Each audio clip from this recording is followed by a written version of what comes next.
Hello, everyone. Welcome to New Gen Politics. So, in CNN's most recent presidential poll, Trump leads Biden 49% to 43%, with 8% being undecided.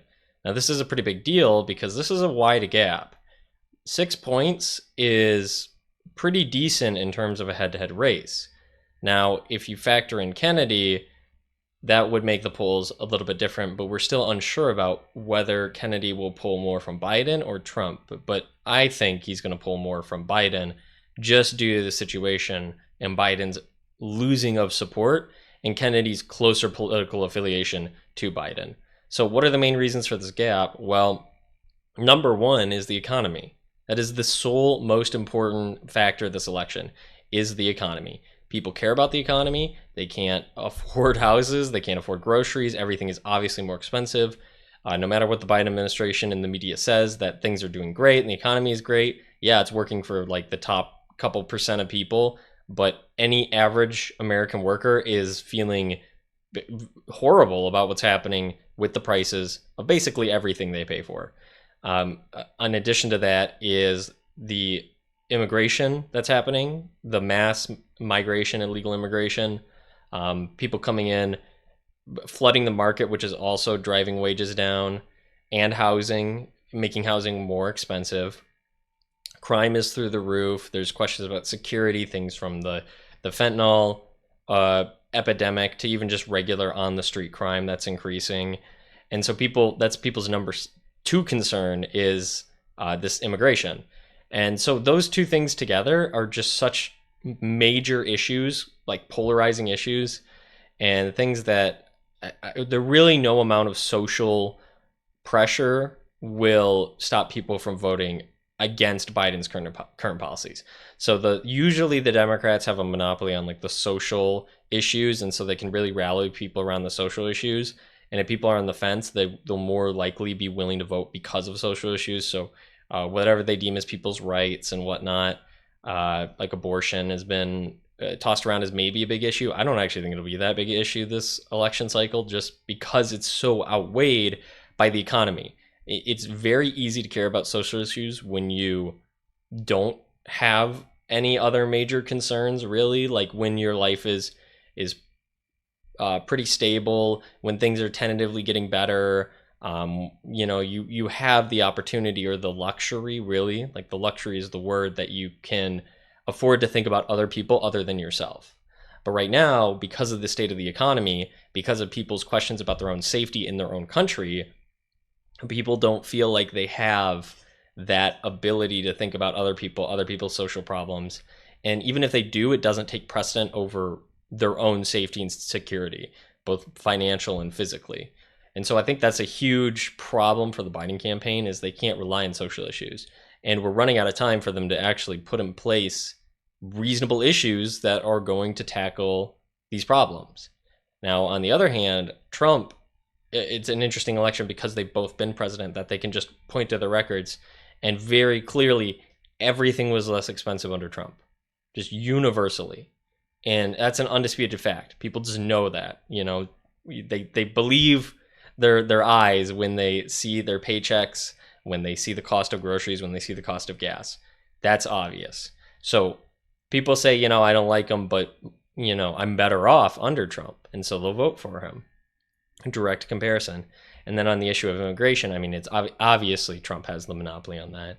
He was talking about building a wall back in 2015, 2016, way before even like most Republicans really saw that as a feasible issue. They kind of were like laughing at him and saying that that's not actually going to solve anything. It turns out it actually did solve things for a while until, Biden's kind of totally opened things back up again. And any other issues are just not coming to the forefront. And Biden's inexcusable behavior on this. Another one is like the handling of this Israel-Palestine conflict. Trump's during his town hall a couple months ago when when asked about Russia-Ukraine, that he just wants people to stop dying. He wants to end the war. And carrying that same policy over to the Israel-Palestine, if he does the same thing and he just says, I just want people to stop dying, that's most people's concern. Most of this like Biden-based, the liberal college students, they see this as a genocide and they want the Palestinian people to stop dying. Best way to stop dying in a war is to end the war. And that would also, stop any Israeli casualties as well. So Biden's handling of that, like continuing it, kind of playing both sides, just letting it pan out, see what's happening, has not been successful. It's made people really upset. And I think even a couple of these people will just not vote for Biden. I don't think they're going to vote for Trump because of that issue, but it's enough to not vote for Biden. Like we saw in the primaries, all the people voting for anybody else except for Biden, like literally just saying like anybody else as their candidate pick. I think that will carry over to the general election. And a vote not for Biden is still kind of a vote for Trump. In a way, it's like it really does help Trump when people stay home. And I think Republicans will go out and vote, all of them. And I think a lot of Democrats will stay home and just not vote. And some may vote for Trump to send a message. There's this whole concept of like sending a message out to the establishment and say like, we don't want this old guy. We don't want somebody who's passive on these social issues, who actively is destroying the economy.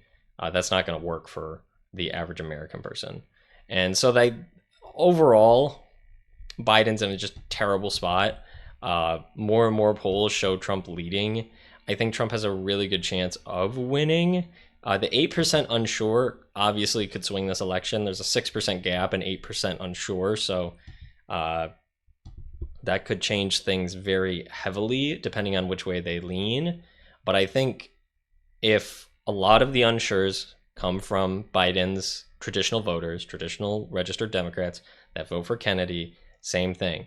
A vote not for Biden is a vote for Trump. It helps Trump. And even if those are more independent people, it's hard to overlook the issues of the economy. It's just the number one issue that people care about is the economy. And they'll stomach taking the pill, the medicine that is Donald Trump, in order to fix the economy, in order to end the wars, in order to secure the border. And they'll still keep in their mind that they can fight for these social issues. But Trump is kind of soft on a lot of these social issues anyways. Despite how the media paints him, as far as all Republicans you could pick, Trump's one of the most liberal ones on the social issues.